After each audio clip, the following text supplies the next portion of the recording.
Hello, Devika story ക്രിയേഷൻസിന്റെ ഒരു കിടിലം കഥയിലേക്ക് എല്ലാവർക്കും സ്വാഗതം. ചാനൽ ആദ്യമായി കാണുന്നവരുണ്ടെങ്കിൽ ഒന്ന് സബ്സ്ക്രൈബ് ചെയ്തേക്കണേ. എന്നാൽ മാത്രമേ ഞാൻ എപ്പോൾ സ്റ്റോറി ഇട്ടാലും നിങ്ങൾക്ക് അപ്ഡേഷൻ അപ്പം തന്നെ കിട്ടുള്ളൂ. അതുമാത്രമല്ല, സ്റ്റോറി കേൾക്കുമ്പോൾ തന്നെ ഒന്ന് ലൈക്കും കൂടെ ചെയ്യാൻ മറക്കരുതേ. നിങ്ങളുടെ ഓരോ ലൈക്കും സപ്പോർട്ടുമാണ് എനിക്ക് ഓരോ പുതിയ കഥയുമായി വരാനുള്ള ഊർജം. അപ്പോൾ ഇന്നത്തെ കഥയിലേക്ക് നേരെ പോയാലോ? ഇന്നത്തെ കഥയിൽ ഒരു മുസ്ലിം ഫാമിലിയാണ്.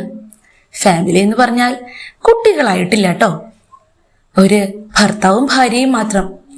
അവിടെ എന്താണ് സംഭവിച്ചതെന്നറിയാൻ കൊതിയായില്ലേ? ഇതാ നേരെ കഥയിലേക്ക് പോകാം. ഇക്ക, ഒന്ന് എഴുന്നേക്ക്. ഇതെത്ര സമയമായി ഞാൻ വിളിക്കുന്നു. എന്താ നസീമ, നിനക്കെന്താ വേണ്ടത്? അത് ശരി, എനിക്കെന്താ വേണ്ടെന്നോ? മണി എത്രയെന്നാ വിചാരം? 9:30 ഒന്ന് എഴുന്നേക്കുന്നുണ്ടോ? ഇങ്ങനെ ഒരു ഉറക്കപ്രാന്തനോ? ഇന്നലെ രാത്രി എത്ര വൈകിയാ കിടന്നതെന്ന് നിനക്ക് ഓർമ്മയില്ലേ? അത് കേട്ടപ്പോൾ നസീമ ഒന്ന് ചിരിച്ചു. പിന്നെ രാത്രി നേരത്തെ ഉറങ്ങാന്ന് ഞാൻ പറഞ്ഞതല്ലേ, അപ്പോഴല്ലേ ഇക്ക പിന്നെ വൈകിച്ചത്. അത് കേട്ടപ്പോഴേക്കും നാസർ ചിരിച്ചുകൊണ്ട് ബെഡിൽ എഴുന്നേറ്റിരുന്നു. അത് പിന്നെ നീ എൻ്റെ അടുത്തുള്ളപ്പോ എനിക്കങ്ങനെ നേരത്തെ കിടന്ന് ഉറങ്ങാൻ പറ്റുമോ എൻ്റെ പൊന്നെ? കിന്നിരിക്കാനൊന്നും ഇപ്പൊ സമയമില്ല. ദേ, ആ സുഗുണൻ ചേട്ടൻ ഇങ്ങോട്ട് വന്നിട്ടുണ്ട്. നിങ്ങൾ എങ്ങോട്ടാന്ന് വെച്ചാ അല്പം മാറി നിന്നോ, അല്ലെങ്കിൽ അയാൾ വാടക ചോദിച്ച് പ്രശ്നമുണ്ടാക്കും. എൻ്റെ റബ്ബേ, അത് നീ ഇപ്പോഴാണോ പറയുന്നേ? ആളെവിടെ?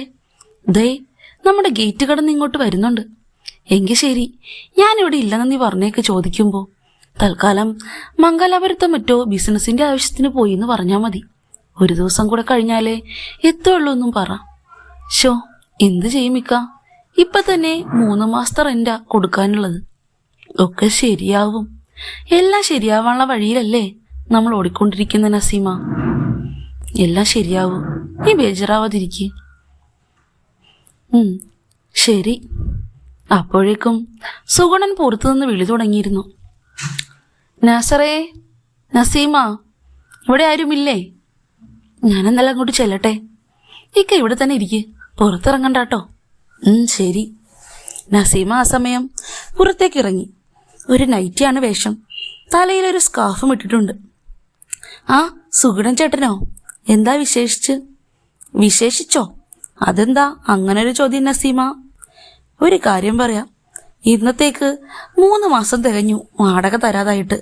എന്താ നിങ്ങൾ രണ്ടാളുടെ ഉദ്ദേശം? അല്ല, നാസർ എവിടെ? എനിക്ക് അയാളോടാ സംസാരിക്കാനുള്ളത്. നാസറിനെ ഒന്ന് വിളിക്ക്. അയ്യോ, ഇക്ക ഇവിടെ ഇല്ലല്ലോ. ഒരു ജോലിയുടെ ആവശ്യത്തിനായി മംഗലാപുരം വരെ പോയിരിക്കുക. നാളെ കഴിഞ്ഞേ എത്തുള്ളൂ. എപ്പോ വന്നാലും ഉണ്ടാവില്ല ഇവിടെ നാസർ. എന്നാൽ ചോദിക്കുമ്പോ ജോലി ഉണ്ടെങ്കിലും പൈസ ഉണ്ടാവില്ല. വല്ലാത്തൊരവസ്ഥ തന്നെ. 3-4 കൂട്ടർ ചോദിച്ചിട്ടുണ്ട് ഈ വീട്. ഞാൻ നിങ്ങളോടുള്ള മനസാക്ഷിപ്പുറത്താ ഇതുവരെ ഒന്നും പറയാതിരുന്നത്. ഇനിയും ഈ റെന്റ് തരുന്നത് വൈകിയാൽ ഞാൻ മറ്റു പല തീരുമാനങ്ങളും എടുക്കും നസീമ. നാസറിനോട് ഇതൊന്ന് പറഞ്ഞേക്ക്. ഇനി നാളെ എത്തുമെന്നുണ്ടെങ്കിൽ എന്നെ ഒന്ന് വിളിക്കാൻ പറ, ഞാൻ ഇങ്ങോട്ടേക്ക് വരാം. അല്ലെങ്കിൽ ഫോണിലായാലും സംസാരിക്കാമല്ലോ. ശരി സുഗുണൻ ചേട്ടാ, ഞാൻ പറയാം. അതും പറഞ്ഞ് സുഗുണൻ അവിടെ നിന്ന് ഗേറ്റ് കടന്ന് പുറത്തേക്ക് പോയി. നാസറും നസീമയും ഏതാണ്ട് 1 വർഷത്തിലധികമായി ഇപ്പോൾ സുഗുണന്റെ ഈ വീട്ടിലാണ് റെന്റിന് താമസിക്കുന്നത്. അത്യാവശ്യം സൗകര്യങ്ങൾ മാത്രമുള്ള ഒരു ചെറിയ വീടാ. എങ്കിലും എല്ലാ ഉപകരണങ്ങളും ഉണ്ടായിരുന്നു അവിടെ. ഫുള്ളി ഫർണിഷ്ഡ് ആയിട്ടുള്ള ആ വീടിന്റെ മാസമുള്ള റെന്റ് കൊടുക്കാൻ വല്ലാതെ ബുദ്ധിമുട്ടുന്നുണ്ട് അവർ. അതിനിടയിലാണ് നാസറിന്റെ ആ ബിസിനസ് പൊളിഞ്ഞത്. വല്ലാതെ കഷ്ടത്തിലായിപ്പോയി ആ സമയം. ഇപ്പോൾ കയ്യിലുള്ള ബാലൻസ് കൊണ്ട് അഷ്ടിക്ക് വകയില്ലാത്ത രീതിയിൽ കഴിയേണ്ടി വരുന്നില്ല. പട്ടിണിയില്ലാതെ ജീവിക്കാമെന്നല്ലാതെ റെന്റ് കൊടുത്തു പോകാനോ മറ്റ് ജീവിത ചിലവുകൾ മുട്ടിക്കാനോ അവർക്കൊരു മാർഗവുമില്ല. നസീമയാണെങ്കിൽ പണ്ട് തുടങ്ങിയ വീട്ടമ്മയാ, ജോലിക്കൊന്നും പോകുന്നില്ല. വിവാഹം കഴിഞ്ഞിട്ട് കുറച്ച് വർഷങ്ങളായി. നസീമയ്ക്കൊരു 35-ഉം നാസറിന് 40 വയസ്സുമുണ്ട്. കുട്ടികളില്ല. എങ്കിലും അവർക്കതിന്റെ വിഷമമൊന്നുമില്ല കേട്ടോ. ആദ്യകാലങ്ങളിൽ ഉണ്ടായിരുന്നെങ്കിലും ഇപ്പോൾ രണ്ടുപേരും ആ കാര്യത്തിനോട് കുറച്ചുകൂടെ യൂസ്ഡായി. എനിക്ക് നീയും നിനക്ക് ഞാനുമില്ലേ എന്നുള്ള ലൈനാണിപ്പോൾ. അതിനിടയിൽ ഇടയ്ക്കിടയ്ക്ക് വന്ന് സുഗുണൻ ഇങ്ങനെ പ്രശ്നമുണ്ടാക്കുന്നതൊഴിച്ചാൽ അവരുടെ ജീവിതം സമാധാനപൂർണമാണ്. നാസറിക്ക, സുഗുണൻ ചേട്ടൻ പോയി, ഇങ്ങോട്ട് വാ. ഹോ, രക്ഷപ്പെട്ടു. ഒരു കാര്യം ചെയ്, നീ ഭക്ഷണം എടുത്തു വയ്ക്ക്.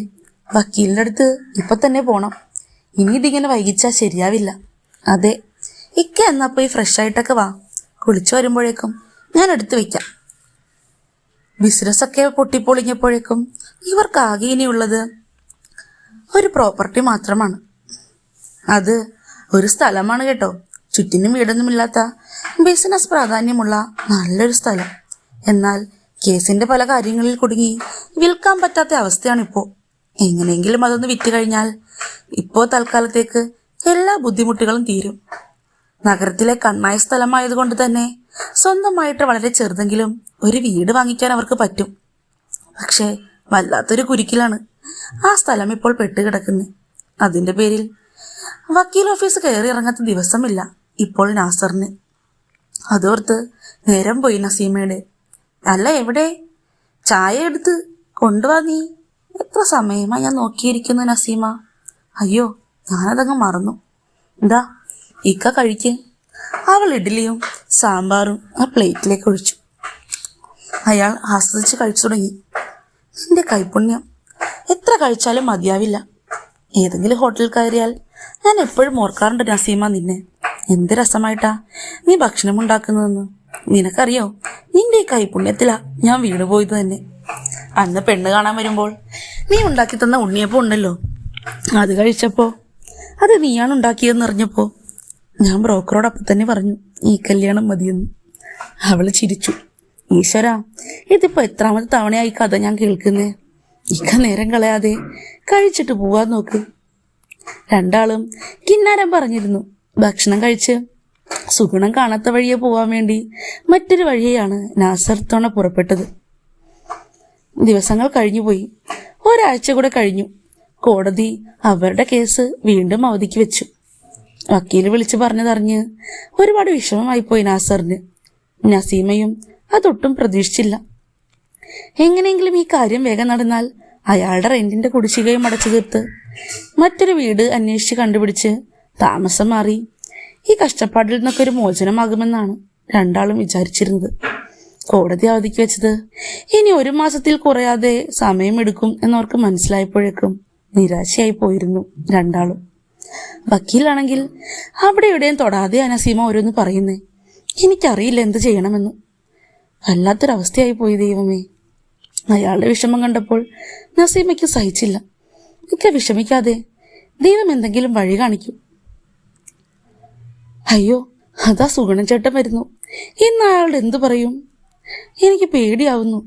നസീമയുടെ പരിങ്ങല് കണ്ടപ്പോഴേക്കും നാസർ പറഞ്ഞു, എങ്കിൽ ശരി, ഞാൻ പുറത്തേക്കിറങ്ങി അയാളോട് കാര്യങ്ങൾ സംസാരിക്കാം. അങ്ങനെ വേണ്ട ഇക്ക, എന്തായാലും കുറച്ചു കാലം കൂടി നമ്മളിവിടെ നിൽക്കേണ്ടി വരും. അയാളോട് ഉള്ള കാര്യങ്ങൾ പറഞ്ഞാൽ പുള്ളി ഇവിടുന്ന് മാറി താമസിക്കാനേ പറയൂ. ഉടനെ എന്തായാലും നമുക്കത് നടത്താൻ പറ്റില്ല. ഞാൻ തന്നെ ചെന്ന് എന്തെങ്കിലും പറഞ്ഞ് ഒഴിവാക്കാൻ നോക്കാം. കുറച്ച് ദിവസത്തെ കൂടി അവധി ചോദിക്കാം. ശരി, ഞാൻ ഇവിടെ എന്നാൽ നിൽക്കാം. നീ എന്നാൽ പോയിട്ട് വാ. നസീമ പുറത്തേക്ക് ചെന്നു. നാസർ ഇവിടെ ഇല്ല പെങ്ങളെ. വല്ലാത്ത ചെയ്ത്താണ് കേട്ടോ നിങ്ങൾ എന്നോട് ചെയ്യുന്നത്. എനിക്ക് കഷ്ടപ്പാട് ഒരുപാടുണ്ട്. നിങ്ങളൊക്കെ ഇതുപോലെ പൈസ തരാതിരുന്ന് പറ്റിക്കാൻ തുടങ്ങിയാൽ ഞാൻ എന്ത് ചെയ്യും? എനിക്കും ഒരു കുടുംബവും കുട്ടികളും ഒക്കെ ഉണ്ട്, അത് മറക്കരുത്. നസീമയുടെ മനസ്സിൽ ഒരുപാട് സങ്കടമായി. അവൾ പോലും അറിയാതെ കണ്ണുനീർ പുറത്തേക്കൊഴുകി. വേണമെന്ന് വെച്ചിട്ടല്ല സുഗുണൻ ചേട്ടാ, ഞങ്ങളുടെ സാഹചര്യം അതായിപ്പോയി. ഇക്ക വന്ന ഉടനെ ഞാൻ പറയാം. ആളിപ്പോ ഇവിടെ ഇല്ല. ഒന്നും വിചാരിക്കരുത്. ഞങ്ങളുടെ ബിസിനസ്സും കാര്യങ്ങളും ഒക്കെ പൊട്ടിയ കാര്യം ഇക്കയ്ക്ക് അറിയാമല്ലോ. അത് എന്തായാലും ഞങ്ങളുടെ സ്ഥലം വിറ്റ് കഴിയുമ്പോൾ ശരിയാവും. ഒന്നും വിചാരിക്കരുത്. അവളുടെ ആ വിഷമം കണ്ടിട്ടാവും സുഗുണൻ പിന്നീടൊന്നും പറയാൻ നിന്നില്ല. അയാൾ അവിടെ അല്പനേരം ആലോചിച്ച് നിൽക്കുമ്പോഴേക്കും എനിക്ക് മറ്റൊന്നും പറയാനില്ല, ഇത്ര മാത്രമേ ഉള്ളൂ എന്ന് പറഞ്ഞുകൊണ്ട് അകത്തേക്ക് കയറിപ്പോയി നസീമ. സുഗുണൻ ഒരു നിമിഷം മായ പൊളിച്ചു നിന്നുപോയി. എന്തൊരു ഷേപ്പാണ് ഈ നസീമയ്ക്ക്. അവളുടെ പിന്നാമ്പുറം അയാളുടെ കൈ നിറച്ചുമുണ്ട്. അയാളുടെ 2 കൈയിലും അത് ഒതുങ്ങില്ല. അത്ര അത്രയ്ക്ക് മുഴുപ്പുണ്ട്.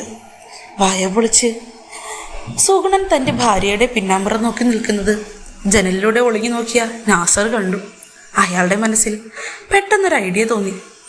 സങ്കടം സഹിക്കാതെ അകത്തേക്ക് കയറിയ നസീമ കണ്ണു തുടച്ചുകൊണ്ടിരിക്കുമ്പോഴേക്കും സുഗുണൻ അവിടെ നിന്ന് പോകുന്നത് നാസർ കണ്ടിരുന്നു. നസീമയുടെ അടുത്തേക്ക് നാസർ എത്തി പറഞ്ഞു, എന്തു പറഞ്ഞു നിന്റെ സുഗുണൻ ചേട്ടൻ? എൻ്റെ സുഗുണൻ ചേട്ടനോ? ഒന്ന് പോയിക്ക, കളിയാക്കാതെ. എനിക്ക് പെട്ടെന്ന് കാര്യങ്ങളൊക്കെ പറഞ്ഞപ്പോൾ വിഷമമായി. എൻ്റെ സങ്കടം കണ്ടിട്ടാവും അയാൾ പിന്നീടൊന്നും പറയാതെ പോയി. നാസർ ചിരിച്ചു. അയ്യടാ, നിന്റെ സങ്കടം കണ്ടിട്ടല്ല അയാൾ പോയത്, പിന്നെ നിന്റെ ഈ വിരിഞ്ഞ പിന്നാമ്പുറം കണ്ടിട്ടാ. ഇക്ക എന്ത് തോന്നിയാസ പറയുന്നേ? അയാൾ അങ്ങനെ ഒരാളൊന്നുമല്ല.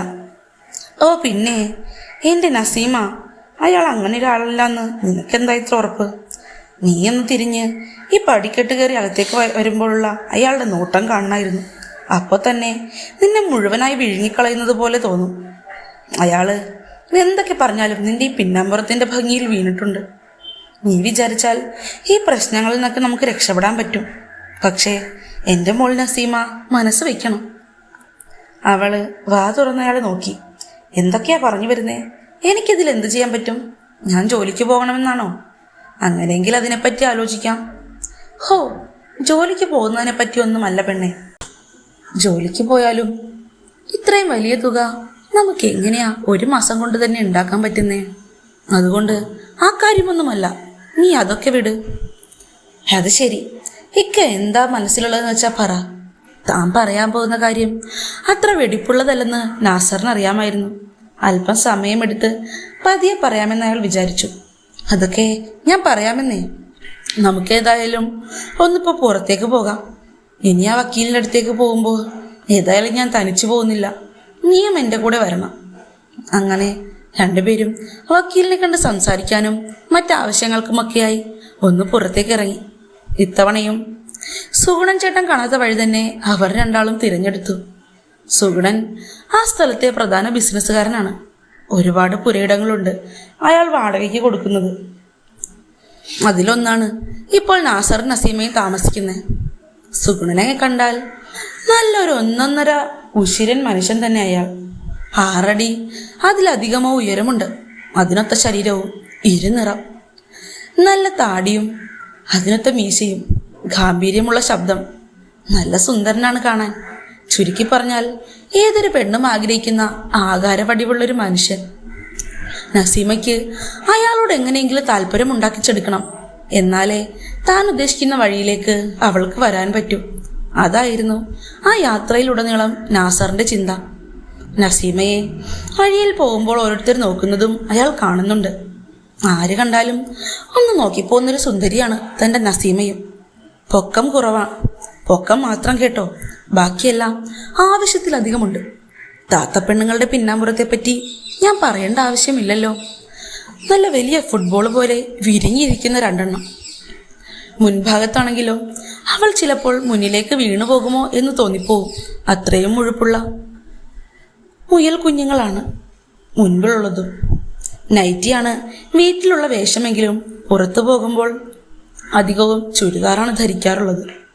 ചുരിദാർ ധരിക്കുമ്പോൾ പിൻഭാഗത്തെപ്പോഴും ടോപ്പിങ്ങിനെ മുകളിലേക്ക് കയറി നിൽക്കും. ആ മുഴുപ്പുള്ള ഫുട്ബോളുകളുടെ വലിപ്പം കൊണ്ട് തന്നെയാണ് അങ്ങനെ. അധിക സമയവും അവൾക്ക് സൈസിനൊത്ത ഡ്രസ്സ് കിട്ടാൻ കുറച്ച് ബുദ്ധിമുട്ടാണ്. കാരണം അവളുടെ ബോഡി സൈസിനുള്ള ആ അളവിലുള്ള പിന്നാമ്പുറവും മുൻഭാഗവുമല്ല അവൾക്ക്. ഒരു പൊടിക്ക് എല്ലാം കൂടുതലുണ്ട്. നല്ല ഒതുങ്ങിയ വയറാണ് കേട്ടോ. അതുകൊണ്ട് കാണാൻ വല്ലാത്ത സ്ട്രക്ചറുമാണ്. പൊക്കം കുറവാണെങ്കിലും അത് വല്ലാത്തൊരു ക്യൂട്ട്നെസ് കൊടുക്കുന്നുണ്ട് നസീമയ്ക്ക്. ചോര തൊട്ടെടുക്കാൻ പാകത്തിനുള്ള നല്ല വെളുത്ത പട്ടുപോലുള്ള ചർമ്മവും. ചുരുക്കി പറഞ്ഞാൽ നല്ല ഒന്നാന്തര സുന്ദരി തന്നെ. ഈ സ്വർഗത്തിലെ ഒരു ഹൂറി എന്ന് വേണമെങ്കിൽ നമുക്ക് പറയാം. നാസറും നസീമയും ഒരുപാട് കാലം സുഖിച്ച് ആസ്വദിച്ചതാണ്.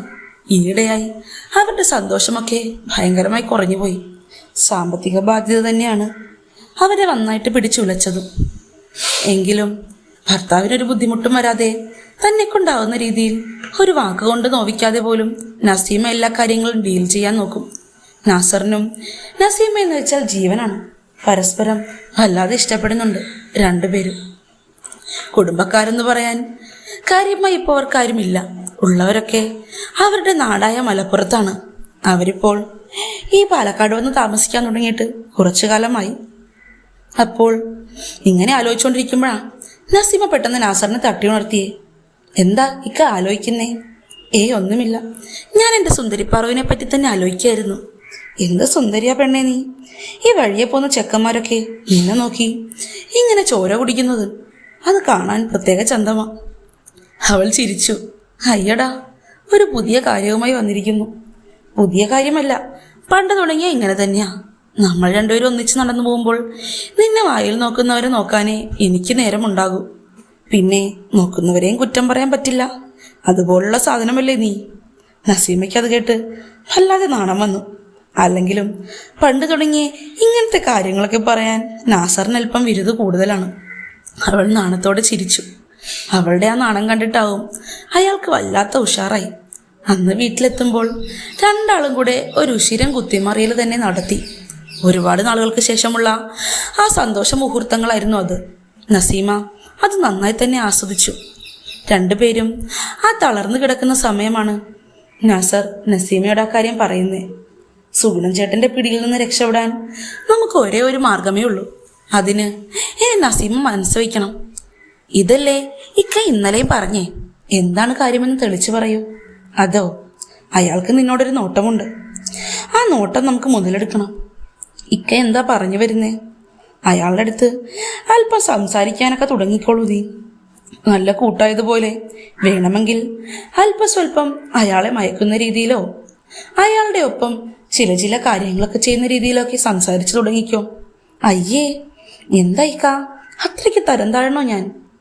പെണ്ണെ, നമ്മുടെ സാഹചര്യം അതായി പോയതുകൊണ്ടാ. നീ തരം താഴാനെന്ന് ഉദ്ദേശിച്ചല്ല ഞാൻ പറഞ്ഞത്. നീ മനസ്സ് വെച്ചാൽ ഏതൊരു പെണ്ണിനും വീഴ്ത്താനാവുന്നതേ ഉള്ളൂ അയാളെപ്പോലെയുള്ള ഒരാണിനെ. നീ അയാളുടെ അടുത്ത് അല്പം കൊഞ്ചിക്കൊഴഞ്ഞൊക്കെ ഒന്ന് സംസാരിച്ചു നോക്ക്. ചിലപ്പോൾ അയാൾ നമ്മുടെ വഴിക്ക് വന്നാലോ. ഇനി മറ്റൊരു ഗതിയില്ലെങ്കിൽ നീ അയാളെ പാട്ടിലാക്കുന്ന പോലെ തന്നെ സംസാരിച്ചോളൂ. നമുക്ക് ഈ കുറച്ച് ദിവസത്തെ റെന്റിൽ നിന്നൊന്ന് വിട്ടു നിൽക്കേണ്ടി വരും. അത് മാത്രമല്ല, ഇനിയുള്ള കുറച്ച് മാസത്തെ റെന്റും അയാൾക്ക് ഒഴിവാക്കി തരാൻ തോന്നിയാൽ അത്രയും നല്ലത്. ഈ എല്ലാത്തിനുമുള്ള പരിപാടി നിന്നെ ആശ്രയിച്ചിരിക്കും. ഇനി നിന്റെ പെർഫോമൻസ് പോലെ ഇരിക്കും. എല്ലാം കൂടെ നിനക്ക് ചെയ്യാൻ പറ്റുമെന്ന് എനിക്ക് നല്ല ഉറപ്പുണ്ട്. നോക്കിക്കണ്ടും നിനക്കിഷ്ടമുള്ള പോലെയൊക്കെ ചെയ്തോ. എല്ലാത്തിനുമുള്ള അധികാരവും നിനക്കെല്ലാം ചെയ്യാനുള്ള പെർമിഷനും ഈ നാസർ തന്നിട്ടുണ്ട്. ഇതിന്റെ പേരിൽ എന്ത് തന്നെ സംഭവിച്ചാലും ഉത്തരവാദിത്തമെല്ലാം ഞാൻ ഏറ്റെടുത്തോളാം. നിന്നെ ഒരു തരത്തിലും ഞാൻ കുറ്റം പറയില്ല. നസീമ അതിനെപ്പറ്റി കാര്യമായി തന്നെ ആലോചിച്ചു. ഇക്ക സീരിയസ് ആയി തന്നെയാണോ പറയുന്നത്? അതെ, ഇപ്പോൾ ഈ റെന്റും ചിലവുമൊക്കെ തലയിൽ നിന്ന് ഒഴിവാക്കണം. അത് മാത്രമേ എനിക്കുള്ളൂ. അതിന്റെ പേരിൽ എൻ്റെ നസീമ അല്പം വിട്ടുവീഴ്ച ചെയ്താലും ഞാൻ കണ്ണടയ്ക്കും. എങ്കിൽ അങ്ങനെ ആയിക്കോട്ടെ. ആദ്യം അല്പം അസ്വസ്ഥത തോന്നിയെങ്കിലും സുഗുണനെ പറ്റി ചിന്തിച്ചപ്പോൾ നസീമയ്ക്ക് ചെറിയ രീതിയിൽ താല്പര്യം വരുന്നത് പോലെ. ആദ്യം അയാൾക്ക് തന്നോട് ഇൻട്രസ്റ്റ് ഉണ്ടോ എന്നറിയണം. അതൊന്ന് പരീക്ഷിച്ചു നോക്കാൻ തന്നെ അവൾ തീരുമാനിച്ചു. നാസറിന് പൊക്കം കുറവാണ്. അതുപോലെയല്ല സുഗുണൻ. നല്ല ഉശിരനാ. വേണ്ടി വന്നാൽ നസീമ എടുത്ത് പൊക്കാൻ വരെ അയാൾക്ക് ആരോഗ്യവും അതിനുള്ള ശേഷിയുമുണ്ട്. അപ്പോൾ കിട്ടിയാൽ ഒരു 1.5 പരിപാടി തന്നെ കിട്ടുമെന്ന് അവൾക്ക് മനസ്സിലായി. ഒരു ബമ്പർ ലോട്ടറിയാ നാസറിന്റെ സമ്മതത്തോടെ വന്നിരിക്കുന്നേ. ഇതങ്ങനെ വിട്ടുകളയാനും പറ്റില്ല. നസീമ കൊതിയോടെ ഓർത്തു. അടുത്ത ദിവസമാണ്. അങ്ങോട്ടേക്ക് അതാ വരുന്നു സുഗുണൻ. ഇത്തവണ ഒളിച്ചിരിക്കാൻ തന്നെ നാസർ തീരുമാനിച്ചു. പുറത്തേക്ക് ഇറങ്ങാൻ നിൽക്കുകയായിരുന്നു ആ സമയം നസീമ. അവൾ തന്റെ വസ്ത്രധാരണത്തിൽ അല്പം മോഡിഫിക്കേഷൻസ് വരുത്തി. നൈറ്റി മാത്രമാണ് ധരിച്ചിരുന്നത്. നൈറ്റി മാത്രമെന്ന് പറഞ്ഞാൽ നൈറ്റി മാത്രം, മറ്റൊന്നും അതിൻ്റെ ഉള്ളിൽ ഇട്ടിട്ടുണ്ടായിരുന്നില്ല. അവൾ അയാളുടെ അടുത്തേക്ക് പുറത്തേക്ക് ഇറങ്ങി വന്നു. തലയിലുള്ള ഷാളും മാറ്റിയിട്ടിട്ടുണ്ട്. ആ പടിക്കെട്ടിറങ്ങി വരുന്ന നസീമയെ അത്ഭുതത്തോടെ നോക്കി നിന്നു സുഗുണൻ. 1.5 കാഴ്ച തന്നെയായിരുന്നു അത്. ആകപ്പാടെ മൊത്തം മൂഞ്ഞാലാടുന്ന കാഴ്ച. അയാൾ കൺകുളിർക്കെ അവളുടെ മുൻഭാഗത്തേക്ക് ശ്രദ്ധ തിരിച്ച് കൊതിയോടെ നോക്കി. ആ, സുഗുണൻ ചേട്ടനോ? അകത്തേക്ക് വരൂ. അകത്തേക്കൊന്നും ഞാൻ വരുന്നില്ല നസീമ. നാസറുണ്ടോ? അയാളെ ഒന്ന് കാണണം. റെന്റിന്റെ കാര്യം ഒന്നും പറഞ്ഞില്ലല്ലോ. അപ്പോഴേക്കും നസീമ പറഞ്ഞു, സുഗുണൻ ചേട്ടൻ അറിയാമല്ലോ, ഞങ്ങളുടെ കാര്യം വളരെ കഷ്ടത്തിലാണ്. ഇതാ അകത്തേക്ക് വരൂ, നമുക്ക് അകത്തിരുന്ന് സംസാരിക്കാം. നിർബന്ധിച്ചാണ് നസീമ അയാളെ കൂട്ടിക്കൊണ്ട് അകത്തേക്ക് പോയത്.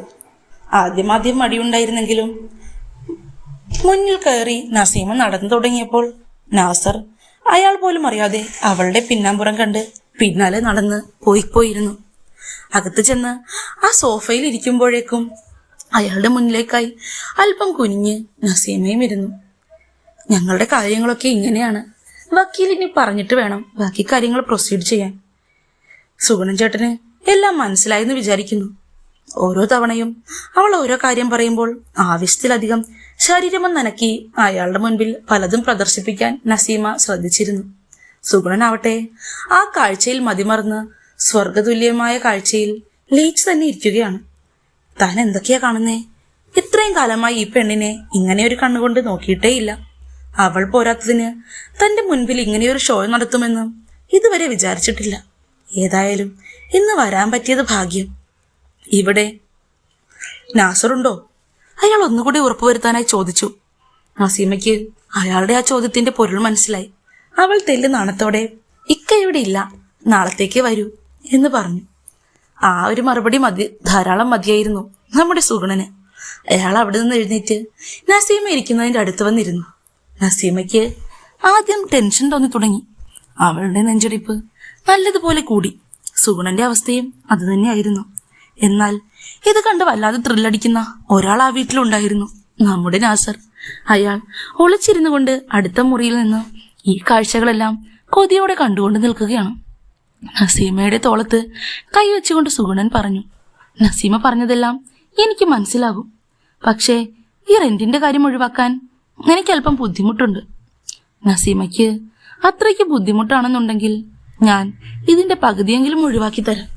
എന്താ, സമ്മതമാണോ? അപ്പോഴേക്കും കാര്യങ്ങൾ തന്റെ വഴിക്ക് വന്നു തുടങ്ങിയെന്ന് നസീമയ്ക്ക് മനസ്സിലായി. എന്നാൽ പകുതി ഒഴിവാക്കിയതിൽ കാര്യമില്ലല്ലോ. അവൾ തിരിച്ച് അല്പം കൂടി പിണങ്ങുന്ന രീതിയിൽ പറഞ്ഞു, അതെന്താ ചേട്ടാ പകുതി എന്ന് പറഞ്ഞത്? ബാക്കിയോ? റെന്റ് മുഴുവനായി ഒഴിവാക്കി തന്നാൽ സുഗുണൻ ചേട്ടനും ഉണ്ടാകും അതിൻ്റെതായ ഗുണങ്ങൾ. അല്ലാതെ ഞങ്ങളാരെയും പറ്റിക്കുന്ന തരക്കാരല്ല കേട്ടോ. അവളത് പറഞ്ഞ് കുണുങ്ങിയൊന്ന് ചിരിച്ചു. ലോട്ടറി അടിച്ചതുപോലെയാണ് ഇപ്പോൾ നമ്മുടെ സുഗുണൻ അവളെ നോക്കിയിരിക്കുന്നത്. അയാളുടെ മനസ്സ് മുഴുവൻ ഇപ്പോൾ നസീമയുടെ ഓരോ സൗന്ദര്യമുള്ള അംഗങ്ങളാണ് നിറഞ്ഞു നിൽക്കുന്നത്. കൊതിയോടെ അവളെ കണ്ണുകൊണ്ട് അയാൾ കോരിക്കുടിച്ചു തുടങ്ങി. എങ്ങനെയെങ്കിലും അവളുടെ കൂടെ അല്പസമയം ചെലവാക്കിയാൽ മതിയെന്ന് മാത്രമായി അയാൾക്കിപ്പോൾ. നസീമയുടെ തോളിൽ കൈവച്ചുകൊണ്ട് അവളുടെ മുഖം അയാൾ കോരിയെടുത്തു കൈകളിൽ. എന്റെ നസീമ മനസ്സ് വെച്ചാൽ പൂർണ്ണമായി തന്നെ റെന്റ് ഒഴിവാക്കാം. എന്തേ? പക്ഷേ നാസർ ഒരു തരത്തിലും ഇക്കാര്യങ്ങൾ അറിയരുത്. തിരിച്ച് അയാളുടെ മുഖത്ത് കൈവച്ചുകൊണ്ട് അവൾ പറഞ്ഞു, സുഗുണൻ ചേട്ടൻ പേടിക്കണ്ട, ഇക്ക ഒന്നും അറിയില്ല. ഇത് നമ്മൾ തമ്മിൽ മാത്രം അറിഞ്ഞിരിക്കേണ്ട കാര്യമാണ്. പിന്നെ റെന്റിന്റെ കാര്യം എങ്ങനെയെങ്കിലും ഞാൻ പൈസ അടച്ചു എന്ന് വേണം സുഗുണൻ ചേട്ടൻ ഇക്കയോട് പറയാൻ. അടച്ചിട്ടില്ല എന്ന് പറയരുത്. ഇക്കയ്ക്ക് ചിലപ്പോൾ അത് കേട്ടാൽ സഹിക്കില്ല. ശരി, നസീമയുടെ ആഗ്രഹം അതാണെങ്കിൽ ഞാൻ അങ്ങനെ തന്നെ പറയാം. എന്നാൽ ഇതിൽ കൂടുതൽ എനിക്കിനി സഹിച്ചു പിടിച്ചിരിക്കാൻ പറ്റില്ല പൊന്നെ. ഇതും പറഞ്ഞുകൊണ്ട് അയാളുടെ കൈ അവളുടെ മുൻഭാഗത്ത് പരതാൻ തുടങ്ങി. ഓരോന്ന് ആസ്വദിച്ച് നസീമ സുഖിക്കാനും തുടങ്ങി. ഇത് കണ്ടപ്പോൾ വല്ലാത്ത മൂഡിലായിരുന്നു നമ്മുടെ നാസർ. അവിടെ പിന്നീട് നടക്കുന്നത് അയാൾ കൊതിയോടെ നോക്കി നിന്നു. രണ്ടുപേരും അല്പസമയത്തിന് ശേഷം തന്നെ അവിടെ എഴുന്നേറ്റ് നിന്നു. വസ്ത്രങ്ങൾ പരസ്പരം വാരി ഊരി എറിഞ്ഞു. പിന്നീട് എല്ലാം വളരെ വേഗത്തിലായിരുന്നു. ഓരോ ചടുലമായ നീക്കം. നസീമയുടെ സ്വർഗീയ സൗന്ദര്യം കണ്ട് അത്ഭുതപ്പെട്ടുപോയി സുഗുണൻ. എന്റെ പൊന്നെ, എന്തു ഭംഗിയാണ് നിന്നെ കാണാൻ. നാസറിന്റെ ഒരു ഭാഗ്യം, അയാൾ കൊതിയോടെ പറഞ്ഞു. അവളുടെ ശരീരത്തിന്റെ ആ ഓരോ ഭാഗവും അതിന്റെ സോഫ്റ്റ്നെസ്സും അയാൾ സ്വന്തം ശരീരം കൊണ്ട് കവർന്നെടുത്തു. നസീമയാവട്ടെ തന്നെ കൊണ്ടാവുന്ന രീതിയിൽ സുഗുണനെ സ്വർഗം കാണിക്കാനും മറന്നില്ല. രണ്ടുപേരും അങ്ങോട്ടും ഇങ്ങോട്ടും ഒരു ഉശിരൻ കലാപരിപാടികൾ തന്നെ നടത്തി. സോഫയിലും അതിനുശേഷം ആ വെറും നിലത്തുമൊക്കെയായി. എന്താ പറയാ, ചുരുക്കി പറഞ്ഞാൽ അവിടെ നിന്നതൊക്കെ ഒളിച്ചു കണ്ട നാസറിന്റെ സകല കൺട്രോളും പോയി. സ്വന്തം ഭാര്യ മറ്റൊരാളുടെ ഒപ്പം സമയം ഇങ്ങനെ ചിലവഴിക്കുന്നത് കണ്ടാൽ നാസറിനെ പോലെയുള്ള ഒരു മനുഷ്യന് ഇതിന്റെ അപ്പുറം എന്തു ചെയ്യാനാണ്? കയ്യിൽ പിടിച്ച് നാസർ രുചിരൻ സ്ഫോടനം തന്നെ അവിടെ നടത്തി. ഇത്രയും സുഖം തനിക്ക് ഇതുവരെ അനുഭവിക്കാൻ പറ്റിയിട്ടില്ലെന്ന് നാസർ ഓർത്തു. സ്വന്തം ഭാര്യയെ മറ്റൊരാൾ ഇങ്ങനെയൊക്കെ ചെയ്യുന്നത് കണ്ടാൽ ഇത്ര സുഖമുണ്ടാവുമെന്ന് അന്നാണ് നാസർ തിരിച്ചറിഞ്ഞത്. നസീമയാവട്ടെ ഭർത്താവിന്റെ മുന്നിൽ വെച്ച് മറ്റൊരാളുടെ കൂടെ ഇങ്ങനെയൊക്കെ കാണിക്കാൻ കിട്ടിയ ഭാഗ്യത്തിൽ അവൾ അതിയായി സന്തോഷിക്കുകയായിരുന്നു. അതുമാത്രമല്ല, സുഗുണന്റെ മേക്കരുത്ത് ഒന്ന് അനുഭവിച്ചറിയേണ്ടത് തന്നെയാ. അവൾക്ക് സുഗുണനോട് അടങ്ങാത്ത ആരാധന തോന്നിപ്പോയി. അവളുടെ സൗന്ദര്യവും ആ പിന്നാമ്പുറവും മുൻഭാഗവും ഒക്കെ സുഗുണൻ ഒരിഞ്ച് പോലും വിടാതെ മുഴുവൻ സ്വന്തമാക്കി. രണ്ടുപേരും ഏതാണ്ട് 2 മണിക്കൂറോളം സമയമെടുത്താണ് പരിപാടികളൊക്കെ തീർത്തത്. അവസാനം ആകെ അണച്ച് വിയർത്ത് കിടക്കുന്ന സമയം നസീമ പറഞ്ഞു, സുഗുണേട്ടാ, ഞാൻ സീരിയസ് ആയിട്ട് തന്നെ പറഞ്ഞതാ. റെന്റിന്റെ കാര്യം എന്താകും ഇനി? അയാൾ ചിരിച്ചുകൊണ്ട് പറഞ്ഞു, എന്റെ പൊന്നെ, ഇതിലും വലിയത് എനിക്കിനി കിട്ടാനുണ്ടോ നിന്റെ ഭാഗത്ത് നിന്ന്? ഇനി ഈ റെന്റിന്റെ കാര്യമോർത്ത് ഞാൻ ബുദ്ധിമുട്ടിക്കില്ല നിങ്ങളെ. ചുരുക്കി പറഞ്ഞാൽ ഈ 2-3 മാസത്തേക്കുള്ളത് ഞാൻ ഇത്രയും ചോദിക്കരുതായിരുന്നു എന്റെ നസീമയോട്. നസീമയ്ക്ക് ഇങ്ങനെ ഒരു ആഗ്രഹമോ ആവശ്യമോ ഉണ്ടായിരുന്നെങ്കിൽ എന്നോട് പറഞ്ഞാൽ മതിയായിരുന്നു. ഇത്രയും ബുദ്ധിമുട്ടിക്കാതെ നമുക്ക് ഈ പരിപാടികളൊക്കെ അല്പം നേരത്തെ ആക്കാമായിരുന്നു, അല്ലേ? ഒരു വഷളൻ ചിരിയോടെ സുഗുണൻ അത് പറഞ്ഞു. നസീമ ചിരിച്ചുകൊണ്ട് പറഞ്ഞു, അപ്പോൾ ഇനി എപ്പോഴായിരിക്കും സുഗുണേട്ടൻ ഇങ്ങോട്ട് വരുന്നത്? ഞാൻ കാത്തിരിക്കും. അവൾ പറയുമ്പോഴേക്കും സുഗുണൻ പറഞ്ഞു, അങ്ങനെയാണെങ്കിൽ അടുത്ത മാസത്തെ റെന്റും നസീമ തരണമെന്നില്ല. ഇതുപോലെ എനിക്കൊരവസരം തന്നാൽ മതി. എന്തേ, ഇതിനോട് യോജിപ്പാണോ? അവൾ നാണത്തോടെ മുഖം കുനിച്ചു. അങ്ങനെയാണെങ്കിൽ എനിക്കതിനോട് ഒരു എതിർപ്പുമില്ല. സുഗുണേട്ടൻ്റെ ഇഷ്ടം പോലെ എല്ലാം നടക്കട്ടെ. രണ്ടുപേരും കൈ കൊടുത്ത് അവിടുന്ന് പിരിഞ്ഞു. നാണത്തോടെ നസീമ മുഖം കുനിച്ച് നിൽക്കുമ്പോൾ അടുത്ത പ്രാവശ്യം കാണാമെന്ന് പറഞ്ഞ് അവിടെ നിന്ന് സുഗുണൻ ഇറങ്ങിപ്പോയി. നസീമ മുറിയിലേക്ക് വന്നു നോക്കുമ്പോഴേക്കും തന്റെ ഭർത്താവ് അവിടെയൊക്കെ നല്ല 1.5 പൊട്ടിക്കൽ കഴിഞ്ഞ് കിതച്ചുകൊണ്ട് നിൽക്കുന്നതാണ് കാണുന്നത്. അല്ല, എന്താ നാസർക്ക ഇത്? നിങ്ങള് ഞങ്ങളുടെ ഈ പരിപാടി നോക്കി ഒന്ന് പൊട്ടിച്ചല്ലേ? നാസർ ചിരിച്ചു. പിന്നല്ലാതെ, നിന്റെ ഈ ഉശിരം പരിപാടി കണ്ടാൽ ആരാ നസീമ ഇങ്ങനെയൊന്നും ചെയ്യാതെ നിൽക്കുന്നേ? അത് മാത്രമല്ല, സുഗുണന്റെ സാധനം പറയാതിരിക്കാൻ വയ്യ. എങ്ങനെയുണ്ടായിരുന്നു? നസീമ താഴെ നോക്കി ചിരിച്ചു. അതോ, എങ്ങനെയുണ്ടായിരുന്നെന്ന് നിങ്ങൾ കണ്ടതല്ലേ? രണ്ടുപേരും ഉറക്കെ ഉറക്കെ പൊട്ടിച്ചിരിച്ചു. പിന്നീട് അങ്ങോട്ടേക്ക് അത് സ്ഥിരമായി കേട്ടോ. നാസറിനും നസീമയ്ക്കും പിന്നീട് റെന്റിന്റെ കാര്യമോർത്ത് ദുഃഖിക്കേണ്ടി വന്നിട്ടില്ല. ഇടയ്ക്കിടയ്ക്ക് ഇതുപോലെ വിരുന്നുകാരനായി നമ്മുടെ സുഗുണൻ വീട്ടിൽ വന്നു പോകും. ആ വന്നിട്ട് പോകുന്ന സമയം നസീമയെ അയാൾ നന്നായൊന്ന് ഉഴുതുമറിക്കുമെന്ന് മാത്രം. അത് കണ്ട് ഇപ്പോൾ നാസറിനൊരു ലഹരിയായി മാറിയിരിക്കുന്നു. അല്ലെങ്കിലും സ്വന്തം ഭാര്യയുടെ ഇങ്ങനത്തെ ഉശിരം പെർഫോമൻസ് ഒക്കെ കണ്ടാൽ ഏതൊരു ഭർത്താവിനാ ലഹരി കയറി പോവാത്തത്? നാസറിന്റെയും നസീമയുടെയും ഈ കഥ ഫുൾ ഓപ്പണായി നമ്മുടെ ടെലിഗ്രാം ചാനലിൽ നിങ്ങൾക്ക് കേൾക്കാം കേട്ടോ. കഥ ഇഷ്ടപ്പെട്ടാൽ എല്ലാവരും ലൈക്ക് ചെയ്യണം, കമന്റ് ഇടാനും മറക്കരുത്. അപ്പോൾ അടുത്ത ദിവസം മറ്റൊരു കഥയുമായി ഞാൻ വീണ്ടും വരാം. Bye bye.